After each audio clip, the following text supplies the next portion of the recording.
And looks like it's live there. Just going to make sure that it shows up on our YouTube page.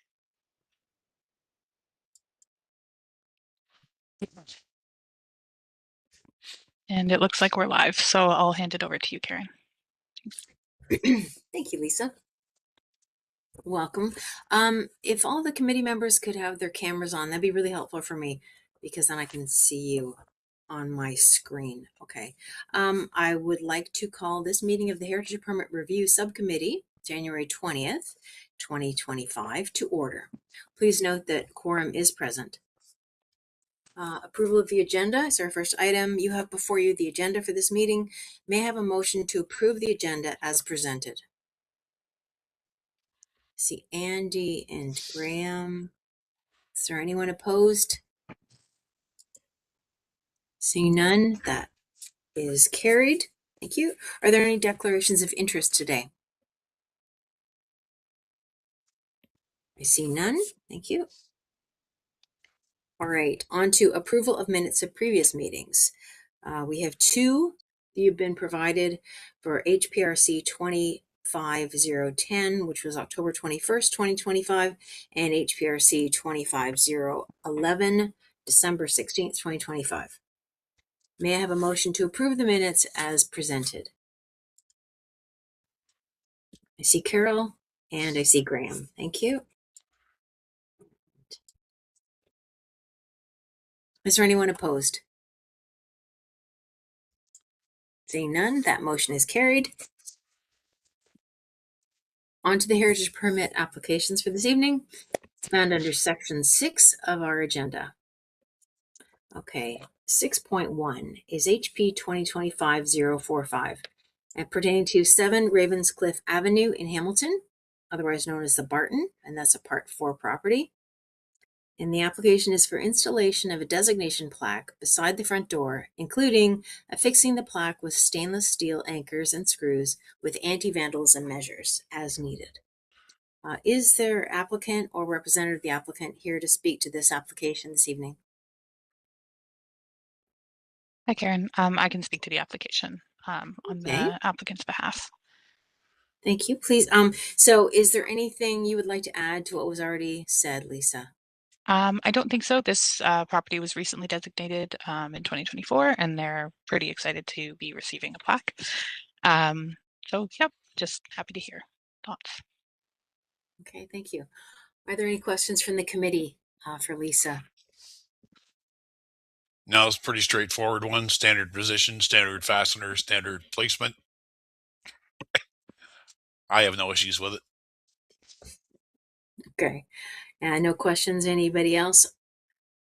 Okay. Lisa, may we see the proposed conditions, please?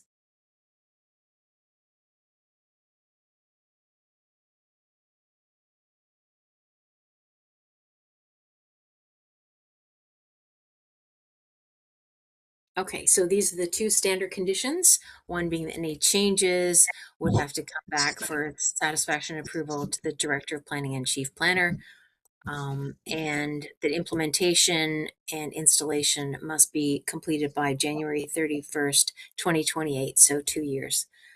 Okay, may I have a mover and a seconder then to recommend approval of Heritage Permit HP 2025-045, subject to these staff recommended conditions? And I see Carol and I see Andy. Is there anyone opposed? Okay, seeing none, that motion is carried. Thank you. Okay, application number 2 for this evening. HP 2025-046, which is 71 Main Street West, Hamilton, Hamilton City Hall, which is a Part 4 building. And the application is for installation of 2 hand railings on the exterior rear entrance stairs of the 2nd floor of City Hall. Is there a representative here to speak to this application? I am. My name is Dean Urchioli, the facility supervisor for Hamilton City Hall. And thank you. Yes, so we're hoping to install 2 handrails in that 24-foot opening, basically with the intent of providing a handrail every 6 feet. Right now, there's only a middle one in that entryway, 12 feet from either side. We intend to replicate the exact same look of the center handrail for the other two that we plan on installing. Okay, thank you. Are there any questions from the committee? Okay, Graham, please go ahead. In the event you won't be able to match that bending up exactly, I've done a lot of this work trying to replicate it. Wouldn't it just be easier to build 3 new ones and put them all in place to match that one so they all look exactly alike? Yeah, that's certainly a possibility if our contractor is unsure of the exact match. That's certainly an option. Yeah, because be my only thing, because you want them to look the same. That's a modern installation, right? About what, 15, 20 years, judging by the rust I at think the the bottom. last renovation. Yeah. Yeah. Yep. So it wouldn't be easy to match it up exactly, but Fair enough. Yeah. for the cost, what, about $1,500 to fabricate one of those? Yep. So maybe for the eyeball. Well, that's your options. I don't have a problem with it because let's face it, you need the access, and I walk in that door a lot, so I think it's a good idea. For sure. Okay. Are there any other questions from the committee? Okay, I don't see any.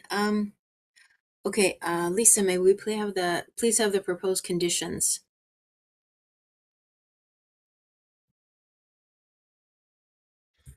So what we have here is the 2 standard conditions, and then an additional one that says that the final design and material for the proposed railings and their installation be submitted to the satisfaction and approval prior to the submission as part of any application for the building permit. So it's basically, we will find out whether, what the final decisions are on the look and material. So, okay. May I have a mover and a seconder to recommend approval of heritage permit HP 2025-046, subject to the staff recommended conditions?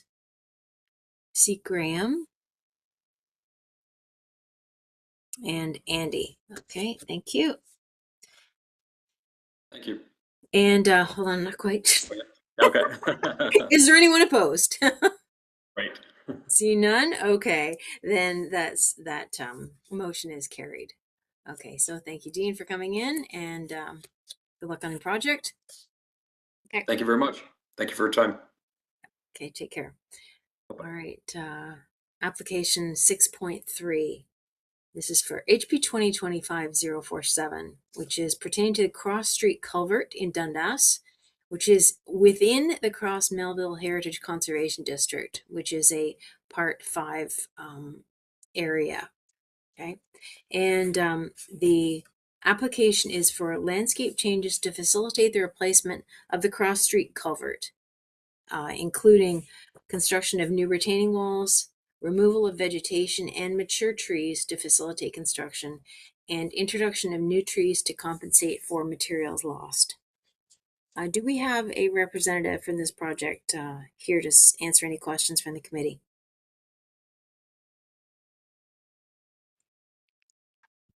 Hi, this is Farida Saad. I'm the project manager for this project. Oh, welcome, Farida. Thank you for joining us. Thank you.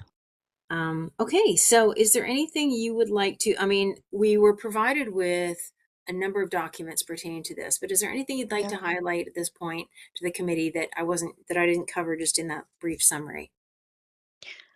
Okay, you have the ASI report. We hired the ASI as a heritage consultant, and they provided us with a report, including the evaluation of existing Cross Street Culvert. And it said here that it doesn't meet the criteria within Ontario Regulation 906. The only thing I want to add maybe is the wall, the feature that's appearing on the surface. It's a short wall with a railing on it, and we plan to match it kind for kind. So that's one of the things that we're going to maintain for sure as a feature that everybody can see. Okay. Thank you. Is there any other questions from the committee for Farida?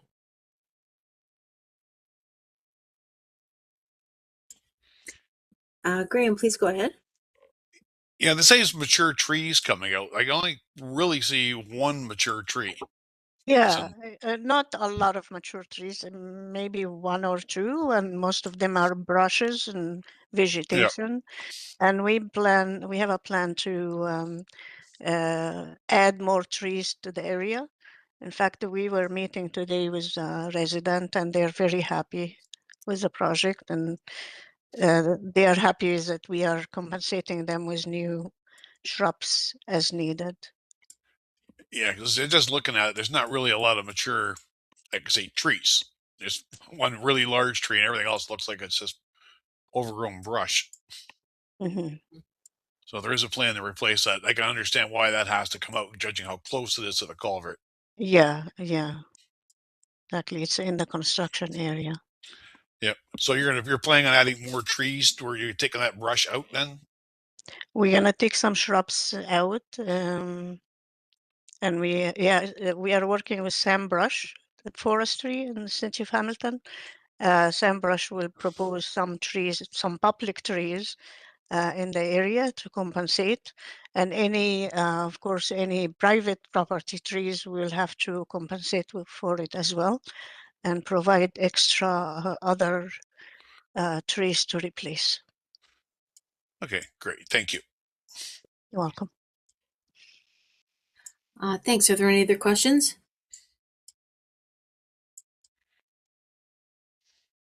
Okay. This may be in the report. Just wondering around how, and this isn't even a heritage question, just how long will this project take? Once For construction? Yeah, to have the culvert removed and rebuilt and.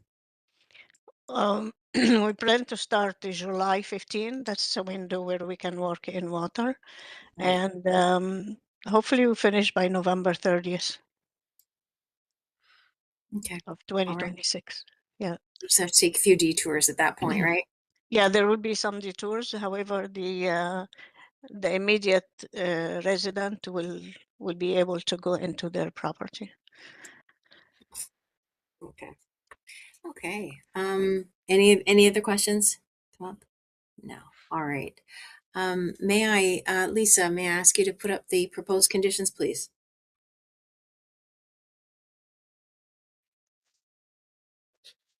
Okay.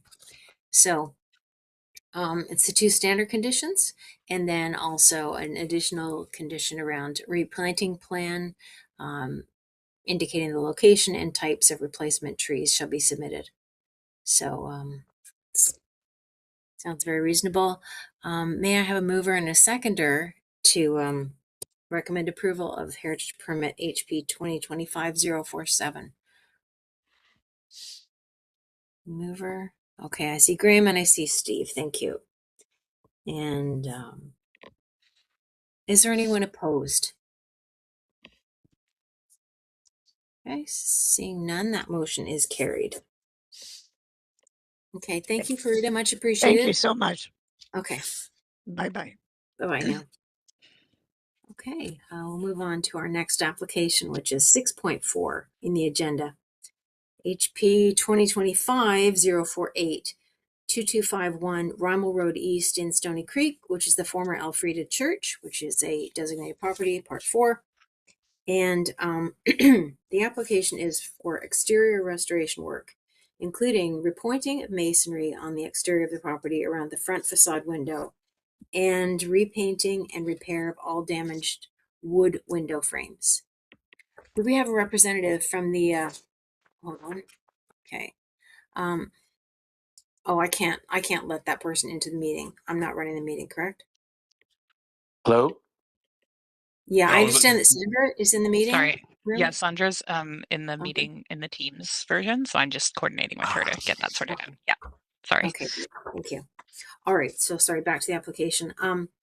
Do we have a representative for this application here to speak to the application, answer any questions? This Yes. is Rita. Okay, and are you on the screen? Like, is your camera on? No. Okay. Okay. So Yes. Oh, there we go. Okay, great. Thank you for joining us. So, would you like to introduce yourself and add anything about the project, please?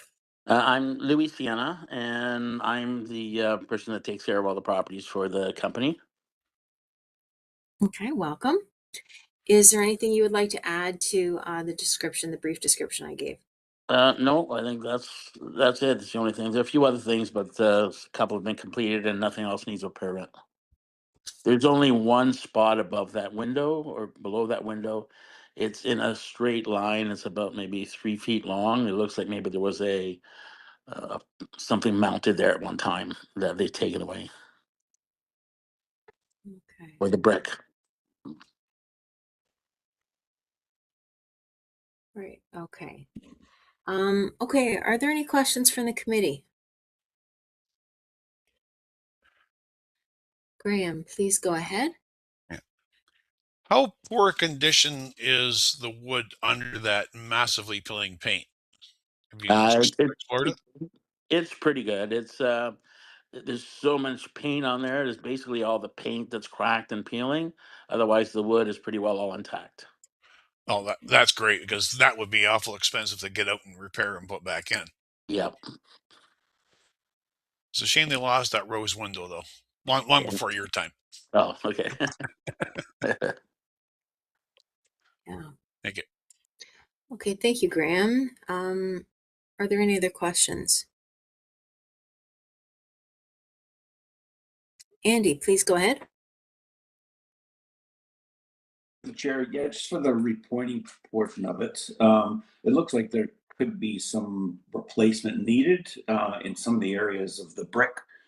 I'm just curious if you're going to try to salvage all the brick on the repointing, or if any other bricks need to be replaced, and if so, how would you go about in matching as best as possible?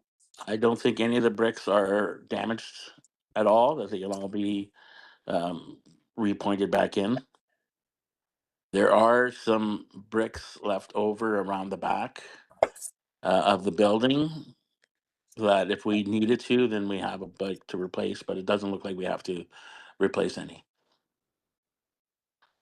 Okay, thank you. And through the chair, it's just that Mhm. one of them does look like there's maybe an eighth of it that's broken off by a bolt or a screw that, or some kind of anchor that has gone through. Well, the second one down that's um, before like just below the circle kind of thing. That's all for that. And for the windows themselves, so just for clarity, the bottom of the um, rectangle window. So that is not rot that's on the left-hand side at the bottom, or is Mm, it? No, it's just paint. It's all paint that's munched up, and looks like there might maybe about 20 coats of paint on everything. Okay. Just from the way the picture is, it could be a shadow. I'm not sure, but it looks like there's quite a hole in the bottom of the window, just above the sill, kind of thing. But so basically, this is Mm. your idea would just be to strip it down and then repaint, and that's basically all you need to do to the windows. Absolutely. Okay, awesome. Okay, thank you. That's all I have. Okay. Thank you, Andy. Are there any questions from anyone else in the committee? Okay, I don't see any. All right then. Lisa, could we see the proposed conditions, please? Okay, so what we have before us is a standard 2 conditions at the bottom. And then the first condition is that the proposed masonry restoration work conform to the city's masonry restoration guidelines, and the final details and specifications be submitted.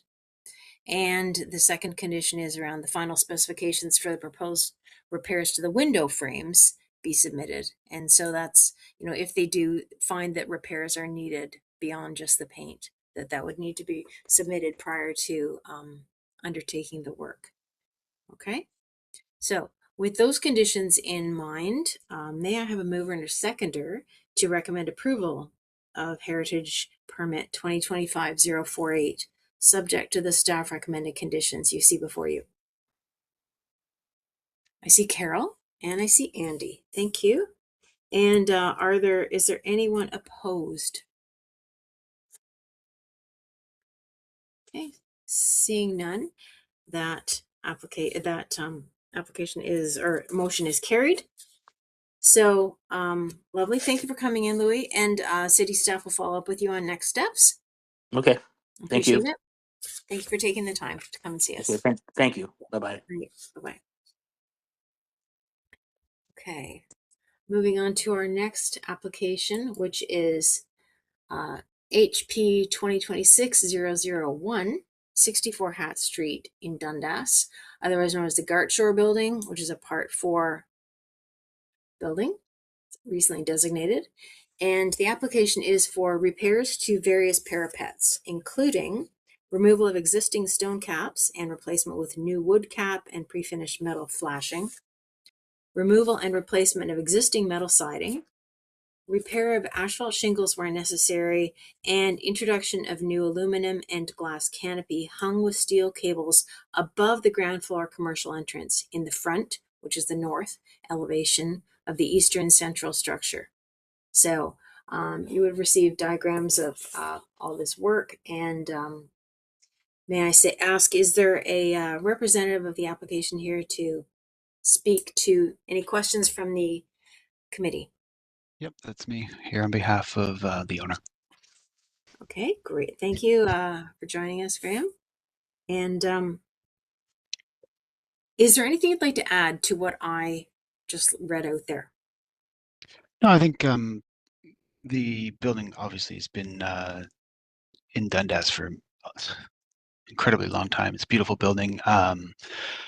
Bits have been added on over the years, and the current owner is, quite respectful of the fact that it is a heritage building. We're wanting to maintain it. It's a large building. He's put a lot of work into it to bring it back online in terms of leasing, and so this is, we're not trying to do anything out of the box here. Just trying to make a bit of an entry on Hat Street there, but respect all of the heritage elements. So happy to answer any questions.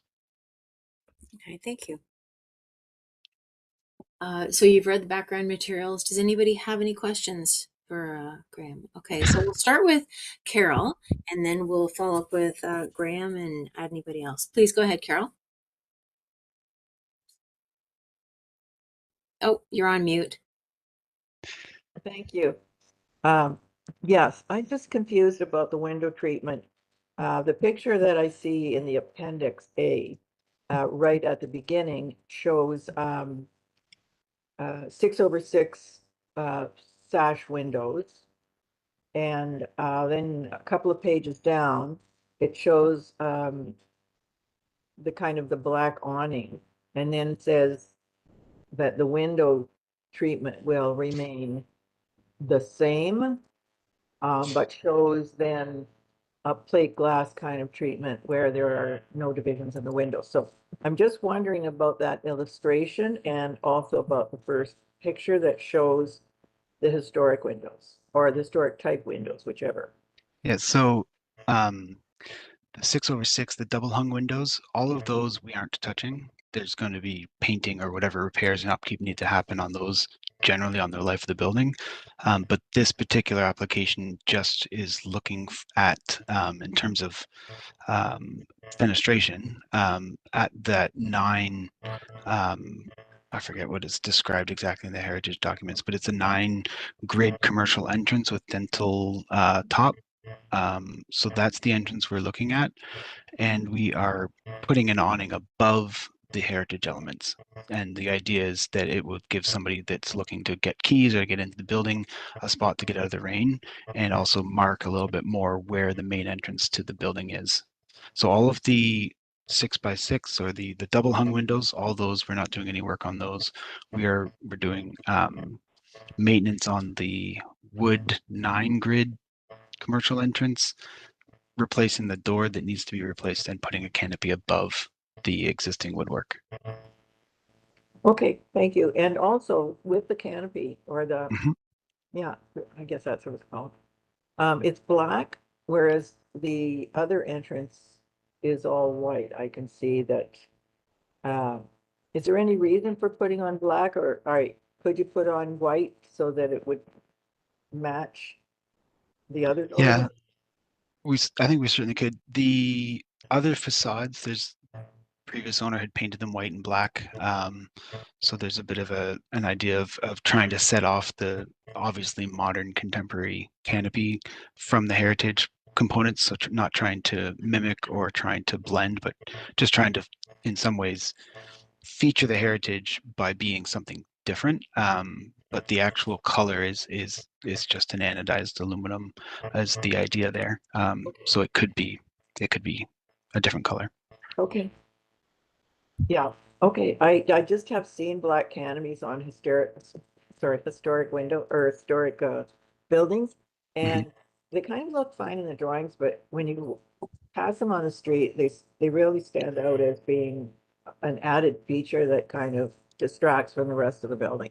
It depends, of course, on how big they are. Some of them are much bigger than that one. So Yeah. I just want to comment on that I do think sometimes the black can be distracting, or anything really dark that is not on the building, except I see the door is black. But anyway, okay, that's good enough for me, I guess. Okay, thank you, Carol. Graham, you had a question or Oh, statement? I got several. Okay, Okay. one at a time, please. Okay. Back at the canopies. I see in one place it says 1, another place says 3. Yep. There's the heritage components are on the 64 on the Hat Street facade. There are canopies also going in on the east and west facades that are not part of the heritage designation. So when we Okay. say 3, it's because we're adding 3 similar look and feel, but only the front on 64 is the heritage. Okay, so I'm going to assume you're going to want to match all 3 for colors, though, right? Would be the idea, yes. Yeah, so Yeah. a white one on the back would look like hell on that black wall. I don't have an issue with black because I know Carol described that as historic windows, but it's not original feature of that building. That was a doorway at one time. Correct. Yeah. In speaking with staff, and Lisa, I don't know if it's Sam from office and speaking to you, but there was staff's concern with going, because we had suggested, or we had originally been talking about replacing the wood commercial entrance because for longevity and such. But there's a brick arch that's kind of in the brick, and that's that original doorway you're referring to. Anyways, staff's preference was that we leave the commercial entrance as is and make our intervention above it. So that's where we're at. Yeah, fair enough. I can understand both ways. Yeah. And now my big bugaboo is the wood and pre-finished aluminum cap. Yeah. For the price difference between stone or precast concrete that looks like stone to go up, or the aluminum, to make it look like the historic building, it would make more sense to go back to a stone or concrete cap. Why are you going with aluminum? It's going to stand right out. It's going to look silly. Well, there's metal flashing elsewhere in the building. Oh, I know, but we're talking the historic facade here. No, I know. In terms of cost, it's a little bit beyond where I can comment on, and insofar as it's not my wallet paying for this. But the concern from a building science point of view is I don't know if you have the Appendix A package in front of you, but our PDF page 7 of 9 has a photograph showing the deterioration of the stone, but also the sort of complex envelope that has been created over time as this building has evolved. So yeah, there you go. Mm-hmm. So we're like, there's a brick facade obviously beneath that stone cap. We're not really sure what's behind that metal siding that's there on the left, but our concern is that if we don't do something that ties the envelope together from the brick into that structure that's the metal cladding, we could end up with a situation where we don't know what water is getting in behind the brick or getting into that cavity wall. And so our thinking of going with the metal flashing is it's a it's a material, and this construction we've illustrated on the left allows us to make sure that we are directing any water away from the interior of the brick wall and being sure that we're ending up with the water going where it should, which is out of the building instead of into the building. Could we do it with stone? Possibly. But it extends. There's an elevation on the front on our PDF page 2 showing how it kind of goes into one construction and then into a different level of construction that goes up over the gable of that limestone portion, and trying to unify all those things together and then turn back and go south where we have parapet number 4 highlighted there. There's a lot of different conditions, and we're trying to unify them a little bit to clean up that front where you can see the stone is just letting go there above the brick. So long-winded answer to say it's our hope is to make the building watertight and preserve it that way, understanding, we could probably do it in stone, but the preference at this point is to do it in the pre-finished metal. Yeah, I'm not very happy with that, I gotta say. Just looking at it, I'm sure you could find ways to get a metal flash in behind there with a drain feature coming through the brick and dripping off the front. I can't see how that's going to look right on that historic facade. But I'm going to pass it off to Carol here. Yeah, please go ahead, Carol. Oh, and you're muted again.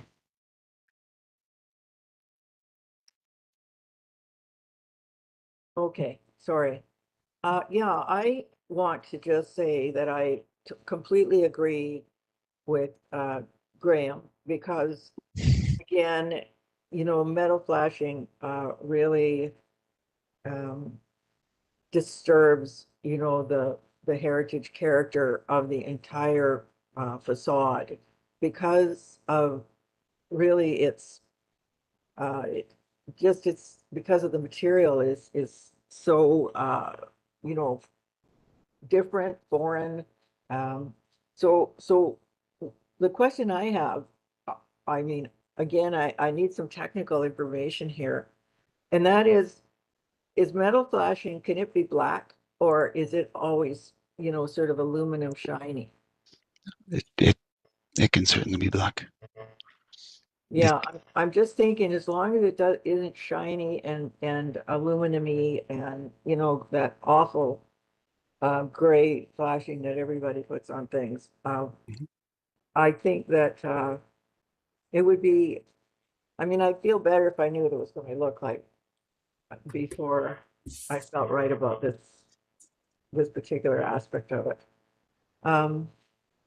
And I guess I'm going to have to look up these things, because honestly, don't have examples myself of flashing that, is very inconspicuous or looks like it could be painted something or wood or whatever, or it wouldn't be wood, but you know what I mean, I think. What my hesitation is with that. Again, it's kind of like anything that sticks out as a modern material on a heritage facade, can ruin the whole facade. It just can ruin it. Like you wouldn't believe it. It just takes away from everything. So yeah, so that's my feedback there. Thanks. Okay. Yeah, Go ahead. I was just gonna. It is. I hear Graham's point of stone. I think, budgets notwithstanding, it would be nice to restore everything to the original. I think I'd just point out on this particular facade, to the right of and I guess it doesn't show up in the packages. So I'm just on Street View, but to the right of the limestone facade, there's a pre-finished metal gutter with black drain pipes. And I'm not saying because it's done poorly by whoever owned it before, that we should then be allowed to do whatever we want. I think the point would be trying to make is simply that there is a bit of a patchwork of gutter, rusting steel, shingles, metal siding, totally different concrete block with the pre-finished metal flashing just to the left of the brick facade that we're looking at replacing the stone that's failing. So there is a bit of a yeah, there you go. There's a bit of a patchwork quilt already. And frankly, what we're trying to do here is link with some consistent material the brick facade that's in the back, up and over the limestone where the stone has failed. This gable-ish at the end here where this metal is rusting, that's being replaced. We're replacing back towards the roof with the limestone where the silver metal heads up the peak there. We're replacing that. So the idea is to try to move away from stone and gutter and rusting metal and black flashing on the white concrete block building in the back, trying to bring in some consistency here by unifying it with one flashing material. I can say that a few years back, I remember speaking to a tenant who said that water was leaking in. It was leaking in down the walls. And so I think it's important to make sure this is done as soon as possible as well. Something to think about. And also I can say that, I mean, yes, okay, if you're going to stand way back and look at it, but honestly, it's a pretty tall building. And as you're walking along Hat Street, you do not see the top of the building hardly at all. So it's another thing. I mean, if it is done in very neutral materials, neutral colors, whatever, that's not going to stand out and be shocking and look like, shiny silver, which I know you wouldn't go that way. It might be okay, even if it was aluminum flashing. Yeah, and this pre-finished metal, there's browns, there's tans, there's the black obviously, but there's dark charcoal, kind of a dark gray. There are other options we could look at from black that might be might be more subtle, let's say. Mm-hmm. I think that would be important. Okay, were there any other questions from the committee? Okay, I don't see any. So, Lisa, could we see the proposed conditions, please?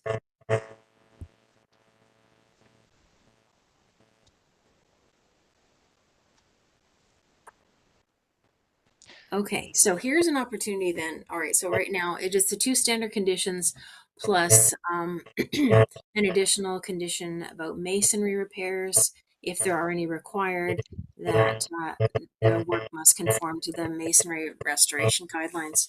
So here's an opportunity if we did want to put in some condition around the materials, colors, and whatever. Sorry, there's someone there. They can be muted, that'd be great. But if we did want to put an additional condition around the flashing, then we could do that here. Does the committee feel that's important? I'm seeing yes. Graham, your thoughts? Okay. Well, my thoughts are they should be exploring whether they can go back to the stone caps or precast concrete, at least to make it look right. I don't like the idea of that at all. Even though the other building, which is built at a different time, was constructed different, doesn't take away from how the historic building should look. Like all 3 buildings were not built at the same time, 3 different periods. And they're constructed 3 different ways, and they should maintain the look.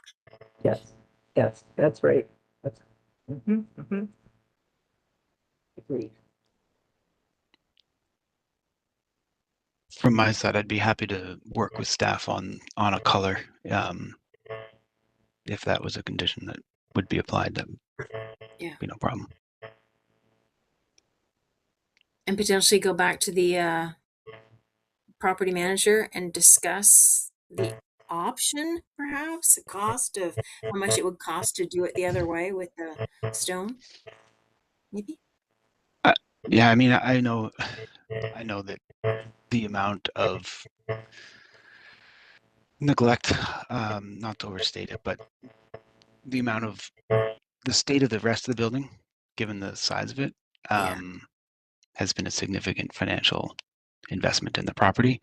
I could I don't know how that would work in terms of a condition to Yeah. say, have a conversation about stone. I don't know how, like, I don't know where that goes as a condition on a heritage permit exactly. Yeah. I can also say to the committee, because this was one of the buildings that I watched as part of my heritage, municipal heritage committee responsibility. And this building had tarpaulins on the roof for years, just trying to close in the roof from leaking. So, I mean, it's a big building. As Graham says, it has lots and lots of maintenance that needs to be done, and a lot, things being rebuilt. And yeah, this is one step, and I'm sure we're going to see many more as we're going forward. So, but yeah, it's going to cost a lot. So, okay. All right. With that being said, Lisa, do you think you could craft an additional condition around the flashing? Sure. You want to have an additional condition Yeah. for the color and material of flashing, and just having conversation about the material for stone. That would be great. If you Okay. could, yeah, just look into, at least consider it. I think that would be appreciated, recognizing it is a huge project and there's going to be lots and lots of work that has to be done as well, other stuff. So this is only one tiny piece. Okay. Sure. I can And drop it. so committee, you will see this additional condition come through when it comes time to approve the minutes next month. And Graham, applicant, you'll talk to city staff about this. Yep, for sure. Definitely. Okay. So, can I have a mover and a seconder then to recommend approval of Heritage Permit 2026-001, subject to the staff recommended conditions, including the additional condition to be added? No, nobody will move. Oh, Steve, thank you. Do we have a seconder? Okay, Andy, thank you. And is there anyone opposed? Graham's opposed. Okay, and all right, so that is recorded. Thank you. Okay, appreciate all your questions and input, committee. Thank you on that. And thank you, Graham, for coming in and Pleasure. speaking with us and answering all the questions. Okay. Pleasure. Yeah. Thanks very much. Okay, thanks. Take care. Take care. Okay. So, and we're at our final item of the evening. Welcome, Katie. Maybe you've been here all the whole time. I just couldn't see you on my screen. So yeah, sorry, yeah. I had my camera off before. I've been here and listening. Okay. There's something, I don't know. I've got this new computer and it's like, well, if the camera's not on, then they're not going to show on the screen. It's like, okay. So, okay, so we're on to our final item. And this one is a pre-consultation. So HP 2026-001 for 2 Griffin Street in Flamborough, which is part of the Mill Street Heritage Conservation District, so a Part 5 property. And this application is for construction of a 2-story rear addition, including a side gable roof with projecting front gables, 2 ground floor commercial units fronting onto Main Street with a signboard above, fiber cement horizontal siding, landscaping changes, including new walkways to the commercial units, a new commercial lawn sign, removal of the cedar hedging along Main Street, and removal of a portion of the grassed boulevard on Main Street, and paved surface parking to the rear of the building. So you have the documents in front of you pertaining to this. And do we have a representative or the applicant here to speak to this application, answer any questions from the committee? Yes, I am here. Hello. Okay. Would you like to, Mr. Gupta, would you like to add anything to what was described already? Yes, I am Vik Gupta. Good evening, everyone, and thank you for having me in your meetings. Today, the meeting is, as I understand, that I'm taking an approval for building an addition to the heritage designated house which we are not doing any alterations, but we have a question to discuss about the alteration. The second floor height on the existing heritage house is less than 6 feet on average, which is extremely unsafe for any use. It is never been used.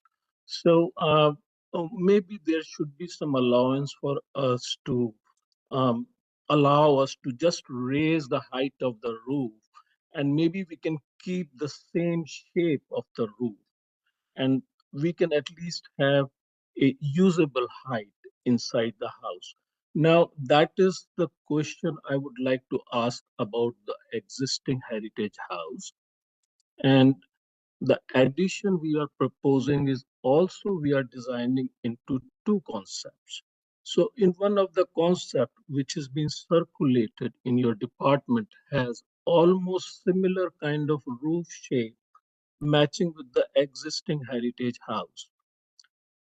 But since later on, once the proposal was submitted and we were also having some thoughts and architectural discussions, we thought that it is better to make a little modern shape or different shape so that it is easily differentiable. The heritage house, keeping the heritage house is only valuable if it can be distinguished that, oh, we are saving this property. That's a lot of hard work, a lot of money. So thinking that point of view, and actually we came out with few other advantages which I'll come back. We prepared another concept. So if you would like to allow me to share my screen, I can share you that concept because that may not have been circulated in your with you all. So can I share my screen, please? That's okay, right, Lisa? Yeah, sorry, through the chair. We did receive some additional concepts too late to add as an addendum, so we're happy to have them pulled up right now. Vivek, if you would like to do that, or I can do that on my Please end. do that, Lisa. Then in the last few pages, we have a 3D drawing, so we can simply jump to that.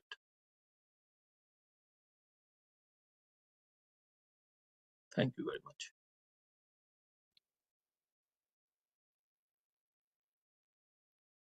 Yeah, so this is the second concept we have come up with by keeping all the front elevation facade almost similar as the heritage house.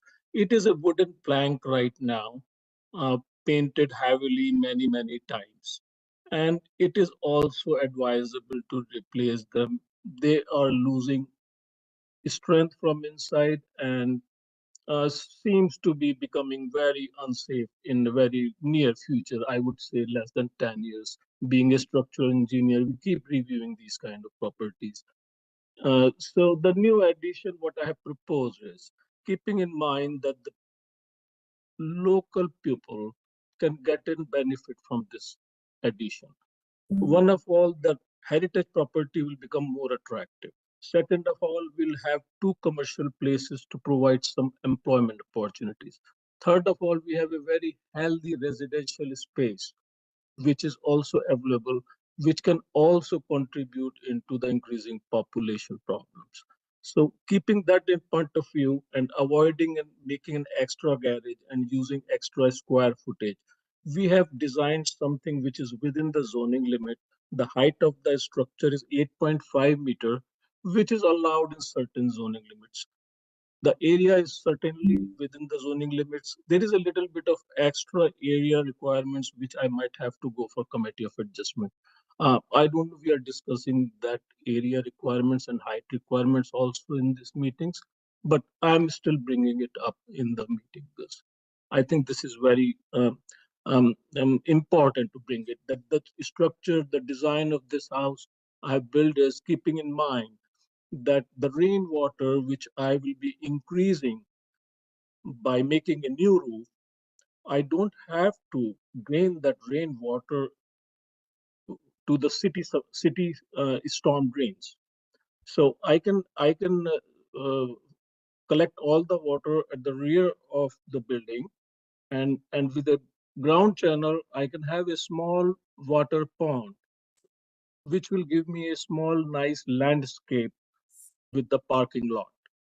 And this design also helps us in planning some kind of solar panel installations in the future, which seems to be becoming very popular in the future. So these are the two concepts. One, the first concept which I have circulated in your department is not really a very advisable concept. Respectfully, uh, since the time is being changing very fast, as you might all know, that AI is completely changing the world into a new dimensions, and our house designs also should appear like that. But still, I'm trying to use some designs which very old designs some good architects have used in the past. We have studied these kind of roof designs by old architects. So the new design what I've suggested, I would like to request for the approval for that design. I would like to end my speech here. Thank you very much for listening. Thank you, Mr. Gupta. I had a couple questions before we start. This is like a two-part discussion. The first one being that you wanted to talk about raising the height of the house, the original heritage house itself. Is that correct? That is correct, madam. Yeah. Second floor in the existing house, yes, and it is completely unsafe to use. So it is not being used at all from many years, since when I don't know. And we should think about it, that how can we increase the height without disturbing the heritage qualities. I'm a structural engineer and I do very good designs, and I can come up with a very good designs which will actually make this property look keep looking heritage. At the same time, the height problem can be resolved by just moving the whole roof by 3 feet. I will need to add some new posts and beams, and I have to bring those posts up from the ground up. So if committee allows me something like that, I can think over. I can certainly spend my time, and I can. I would love to do that. Okay. Thank you. And also, just to remind the committee that this is a pre-consultation because, as I understand it, Lisa, there are other things that need to be dealt with that is beyond what the Heritage Committee would be discussing. Is that correct? In Yeah, terms that's of correct. zoning and Official plan amendment. So under the Planning Act, this property is not zoned for commercial. So they will need an OPA ZPA application under the Planning Act to support this type of use in the property. Not that Heritage wouldn't support some kind of use like this on the property, but we would need to know that the OPA ZBA can go through before we can approve. So this is a pre-consultation. They have started their application for the OPA ZBA, I believe, that Yeah. has gone through. And so they'll be doing that, and then they'll come back through us for another heritage permit, or an official heritage permit rather. okay. All right. So thank you for clarifying that. So what I would suggest is that we as a committee, if the committee has any questions about the first part that was proposed around the expansion of the original heritage house, could we ask those at this point first, and then we'll get to the other part in the next step. Katie, please go ahead. I just wanted to clarify. So I remember this application from last month when it was a full application, and now it's just a pre-consultation. So I remember that there was a note sheet. So I've gone back to last month's agenda so that I could look at it, because there was information about the heritage designation and what guidelines to follow and everything. One of the guidelines is specifically, do not add to the height or roof of an existing historical building, as changes to the roof line alter the character of a building significantly. So I guess maybe our first thing is, like, does the committee think that keeping the existing roof and raising it by 3 feet, is that considered an alteration and change to the roof line or not? I feel like it probably does change the roof line. And so I'm not sure that it's necessarily in line with the like the designation's recommendations, but open to a discussion about that. Yes, thank you. And Carol, please go ahead.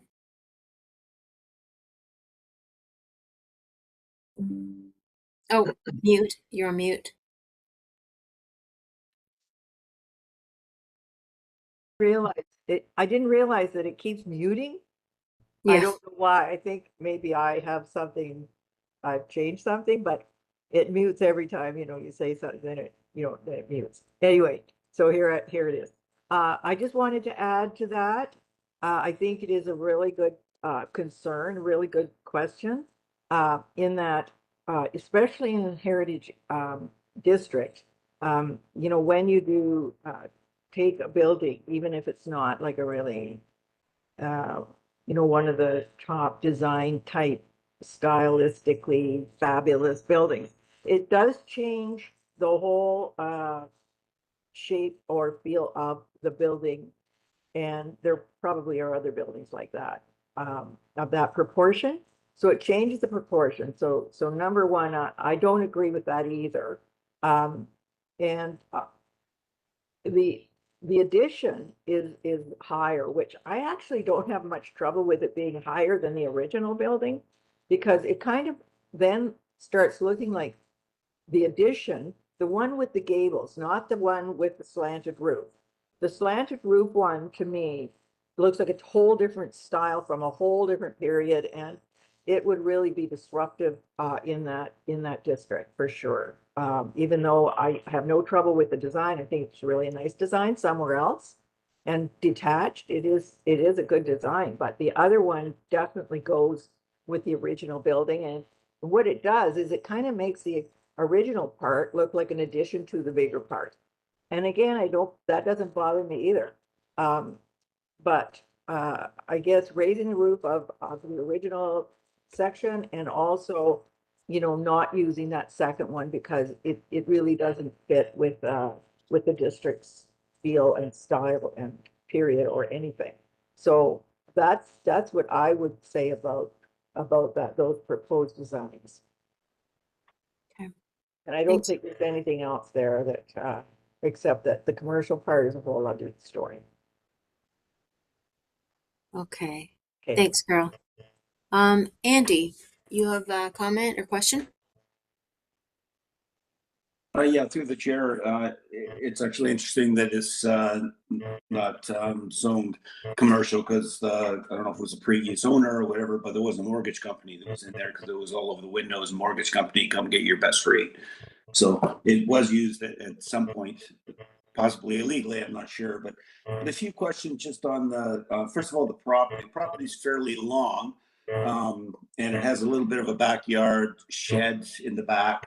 So the idea would be obviously the addition coming into that, and would the fence be removed? And there's not much on the back of the property, like on the east side of the property, there isn't much between that and the neighboring property. I'm just curious if basically the backyard will be eliminated, the fence pushed back to the property line, and that's where the parking would be on the south side. Is that correct? That's correct. So if Lisa can help me in pulling up the site plan, please, for the concept 2. Or I can pull it up if I can share my screen. No, I just need to clear that if that's what the intent was, the entire property would be pushed back, so basically be the addition and parking at the rear. No.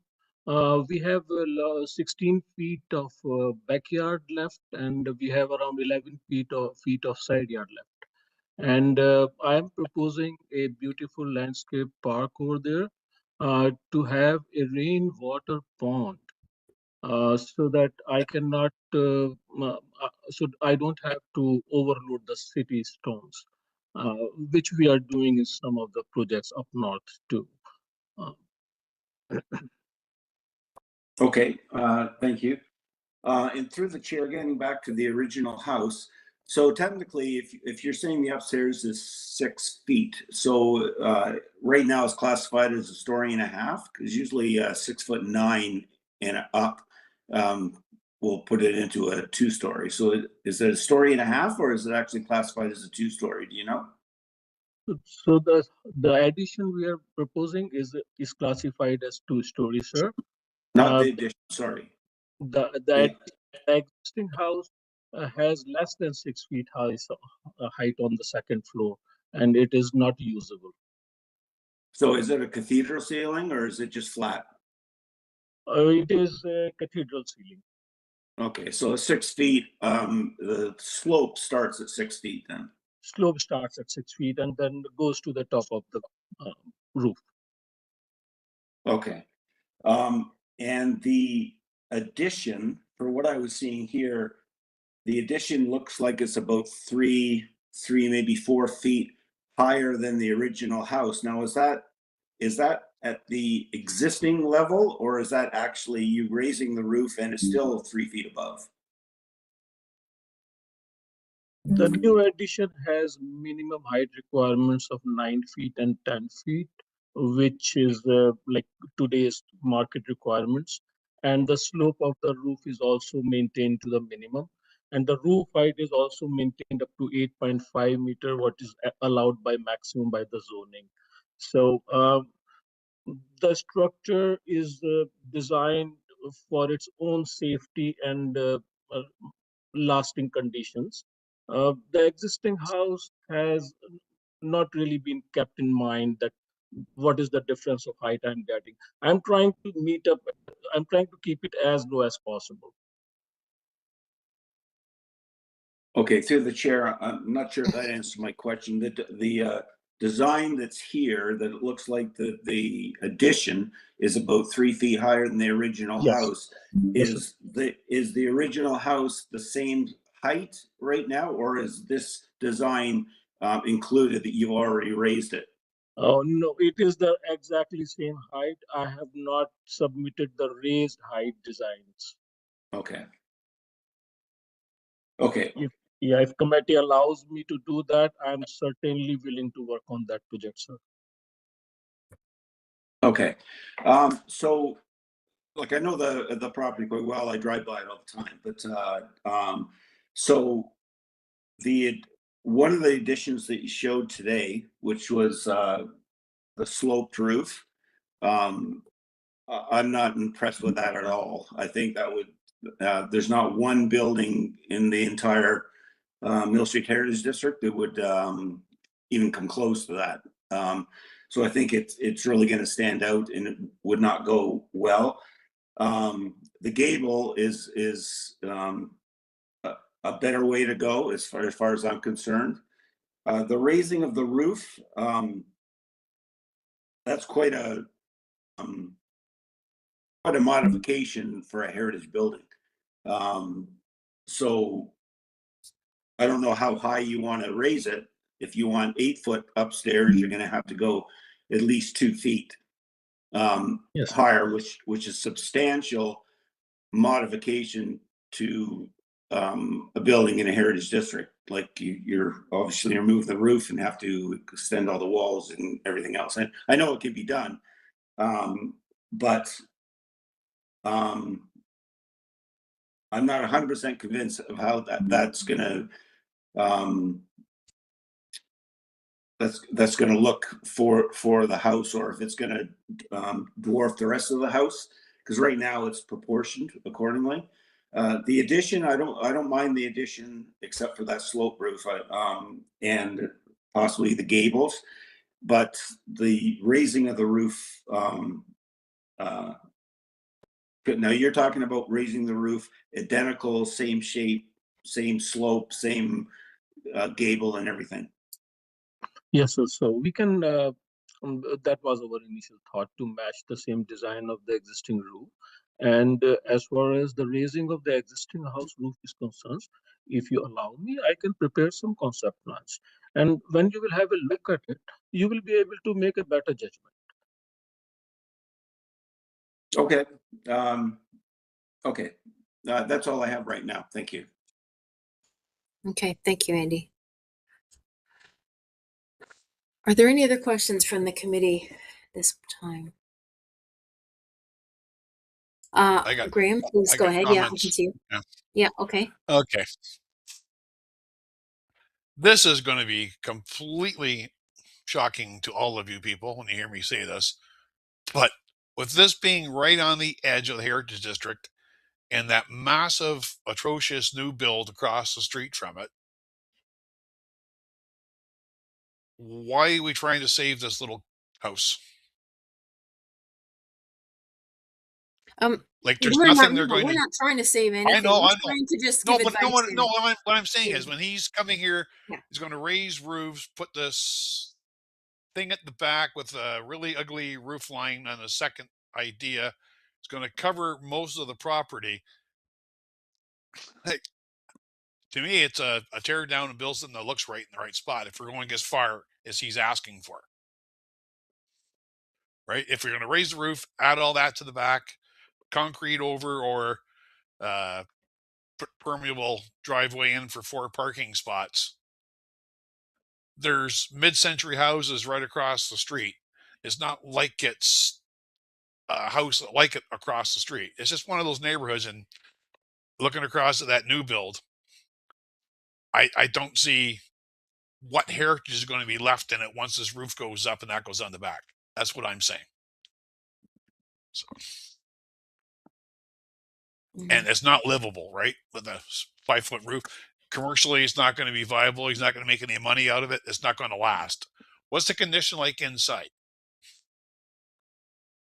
I appreciate your question, sir. I'm allowed to answer? Yes, please go ahead. I'm asking what the conditions are like. Yeah. Exactly. There is no point in keeping the house. It has been structurally very, very weak from inside, and it requires a heavy cost in maintenance. The same cost can be used to do further city developments. And making a demolition and a rebuild is also in acceptable condition for us, and we'll appreciate for that too. Like I said, if he were to come to me and say he wants to tear down and build, I would say yes, because I don't see a lot of value in this ring around the edge of the house. This is Andy's neighborhood, though, so he would know best what the gut feel would be. Right. Yeah, because it is a heritage district, conservation district. So, yes.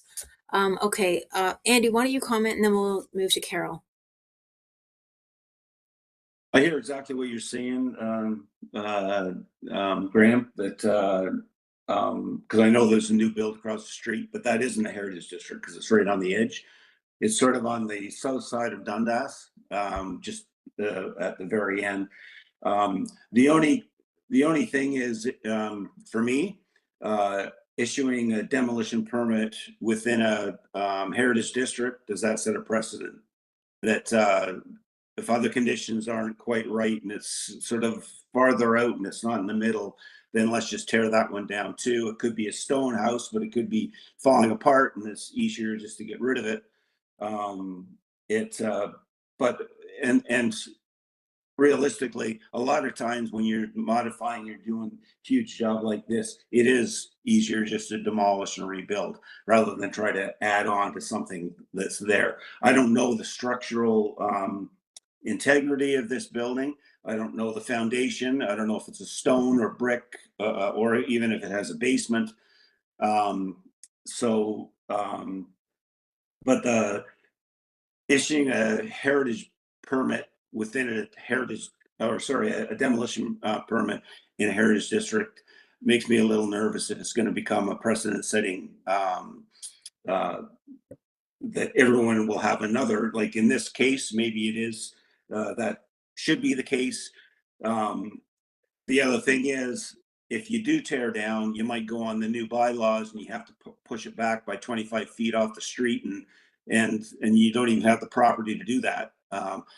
So for bylaw, that's not us. It's a whole different, but it's building that has to deal with that. So sometimes it's better to have the same footprint so you can keep it grandfathered and be so close to the street and build on it as well. But I understand what you're saying, Graham, and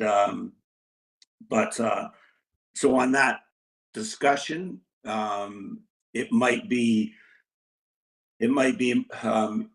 better to look at the possibility of raising the roof for two reasons. Other than a tear down, yeah, you could tear it down, but again, you just for the building, you might have to push it back so far up the street, you have nothing left for the building.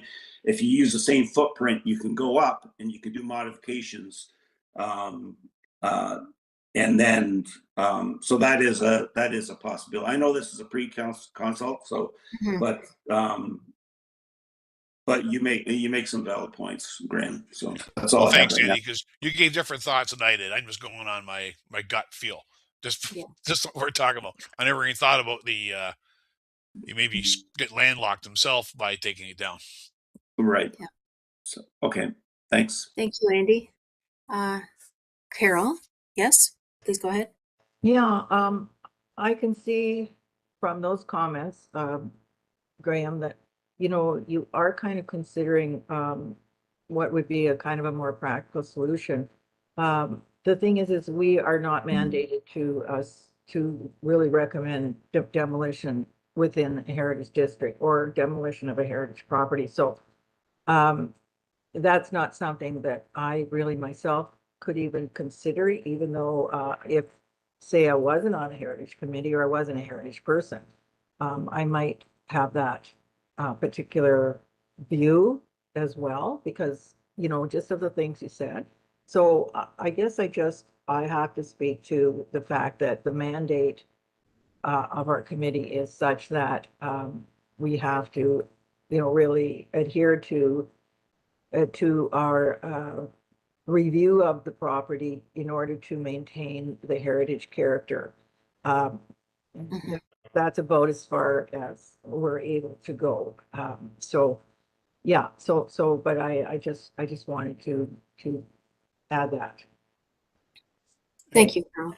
I'm just going on past things we've done for pre-consultations. Like we've allowed a garage in the middle of a heritage district that completely changed the look of Markham. So I don't really see the difference here. Okay. I had a comment, and it was just around, I'm not sure of the whole context of this building within the rest of the Heritage Conservation Area and what it would look like compared to all the other nearby properties if it was extended in height. And certainly if that other addition was put behind it with the sloped roof, what that would do to the look of the Heritage Conservation District. I would be concerned. I think it might be a little more palatable with the design that Vivek doesn't actually want anymore, where he want, you know, with the gabled roofs. I find that a little more palatable myself, but you know, I think I realize that there are things going on across the street, I guess, that are much more commercial and much less heritage feeling. So that's fine. We have no problem in designing that roof too. We might have to fix the ceiling heights in that design. The design we submitted had the ceiling height less than 9 feet, which we were testing when we were trying to raise the height inch by inch. But the actual height required by the today's living requirement is 10 feet. So we have revised just the 10 feet height of that new design, and we can keep the same design of the roof. And as far as the existing house roof is concerned, I can assure you, once I will show you my designs, it will probably not disturb the heritage look of the property. But at the same time, I will need to drive in the big post into the foundations all over the ground, which is an extensive construction work. And I appreciate your concern to advise me in demo and rebuild. And if I'm allowed to do that, I can rebuild almost at the same design looking like an heritage. And I can guarantee you that we are architects and engineers. If we require to design a building for a heritage building, it will look like a heritage building, even though it's a brand new building. Sorry, I'm finished. Thank you. Okay, thank you. Katie, do you have a comment or question?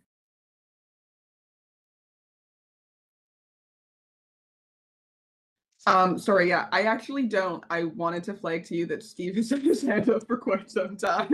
Oh, I apologize. You see, yeah. sorry about that, Karen, Steve. there Please might go be ahead. something with your new computer that Yeah, I'm gonna have to try and get everybody on screen because it's not happening.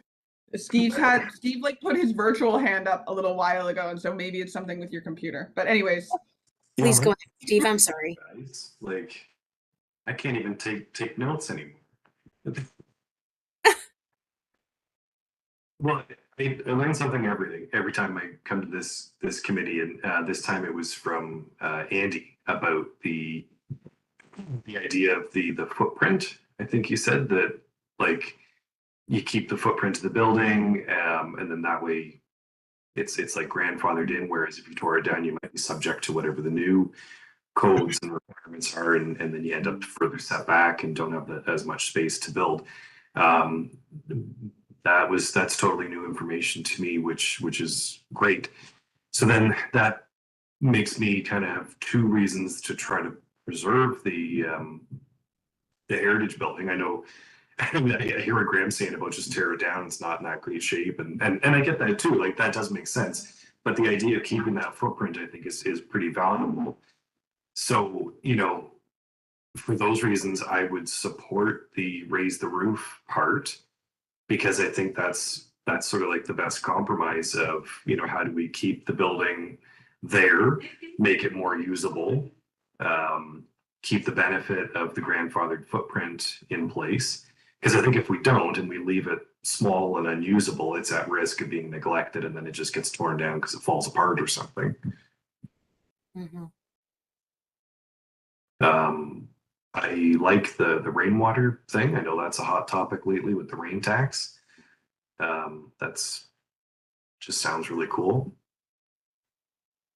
Yeah, I guess that's it.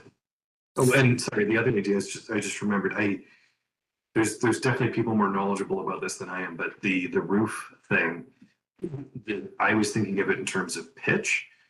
So the height is going up, but I thought what was good about that plan is that the pitch isn't changing. It's not going steeper or less steep. It's just going up. So at least, like, we would be keeping the same pitch, and with that, we're keeping something related to its heritage value. So I thought that was a good call. And, you know, there's been comments about the new addition being too big and dwarfing the little house. So again, I'd say, well, then the solution could be raise the roof. There was also comments about the small house being raised its roof and then it dwarfing the addition. Whereas I think the proposal was to raise the roof 2 to 3 feet, and the difference right now between new and old is about 3 feet. So I don't think one would dwarf the other necessarily, even if the roof was raised. Thank you. Thanks. Thanks, Steve. Sorry for the delay in finding you. Katie, please go ahead. I think that if, like, this, with this being a pre-consultation, if it comes back through, it would be nice to, I don't know if someone can contact someone from the building department to find out the regulations for, if it is demolished, whether the existing footprint gets to be kept. Different cities will do that differently. So it would be I think that might be an influence on, you know, whatever recommendation this subcommittee is able to make. That would probably be valuable information. So if that could be part of whatever application comes back, I think that seems like it would be valuable, and the building department will definitely have that information.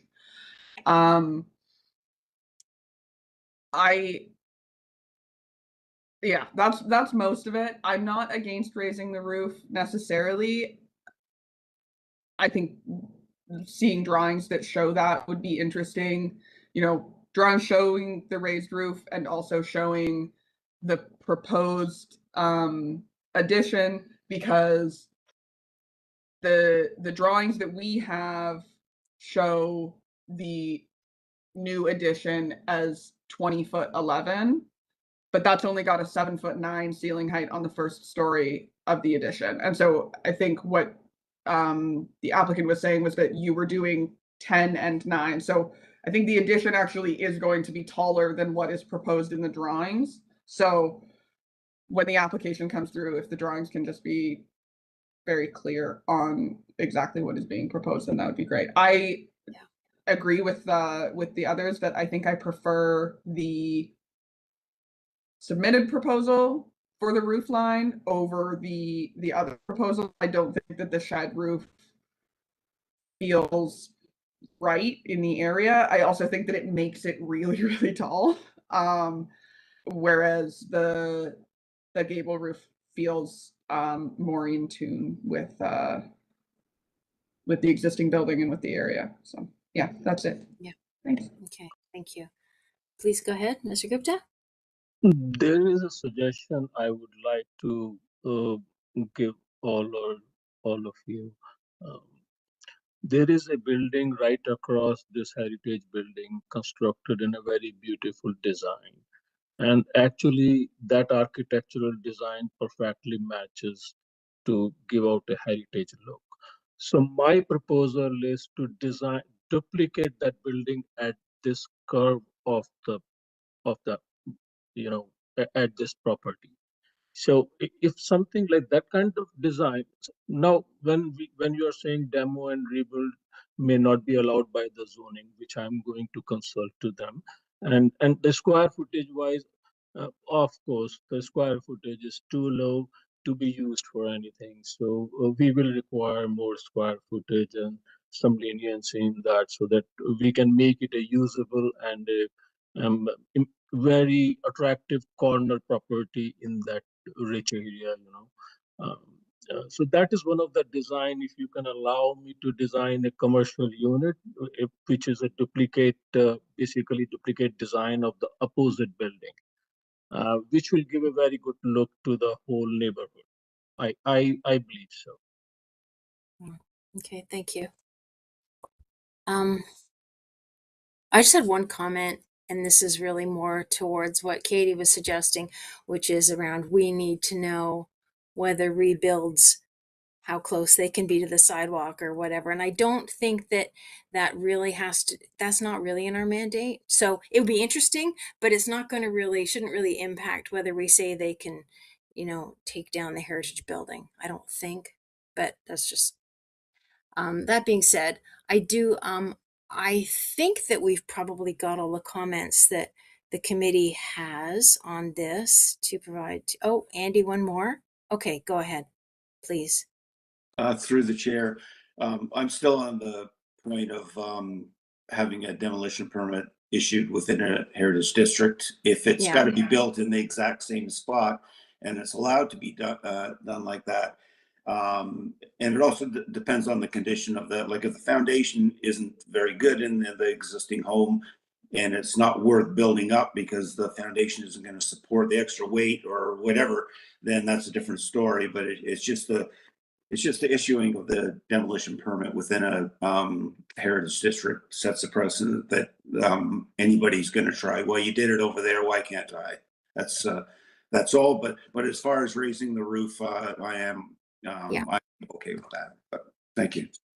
Thank you. Yeah, and I would say, this application at this point this consultation was around making changes to the existing building and adding on the back. And if the applicant decides to rethink his whole project, he's going to have to come back anyways, because this was just a pre-consultation.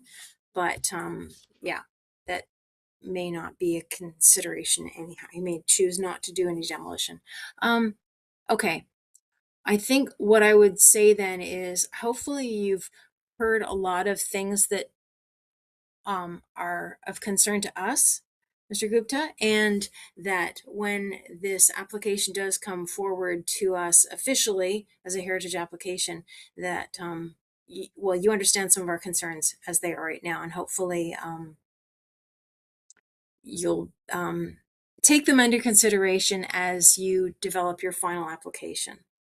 And as well, you know, I know you have a lot of hurdles to go through with the zoning and the other committees. So I appreciate all the time you've taken this evening, and yeah, we look forward to hearing from you again. And Oh, I appreciate your all help, and I like to follow the process. And the final thing I would like to know is that I don't mind submitting 10 different proposals, but if that is something which is I'm allowed to do, and I'm not bothering you all, and you are happy to help me, then I can come up with the plan which is basically like and dislike for everyone, and then you all can decide and give me permission to build something, right? yeah, If that is something which is allowed, I'm happy to do that. thank you. Yeah, and honestly, if it ever gets to the point where there was a demolition proposed, it wouldn't be simply us. We would have to make our recommendations, but it does go to city council as well. So there's some things that have to happen for that. It's not just going to be one evening we say it's okay and it's gone. Okay. I will work on that too. I have already submitted the application in zoning with 2 concept plans, and I'm going to send them 2 more concept plans. And I'm going to request them to give me an idea that which one is the best liking for their planning and development. Okay. Okay. Thank you. Thank you. All right. So we'll see you again in the future. Thank you for coming by this evening. Thank you very much for meeting me. Okay. Thank you, committee, for all your thoughts. Okay. All right then. So it's time to adjourn. As there is no further business for this evening, I am adjourning the meeting at 6:25 p.m. And our next meeting is scheduled for February 17th, 2026. So we'll see you all then. Yeah, you have a great time down in Costa Rica. Thank you. Okay. Take care all. Bye, guys.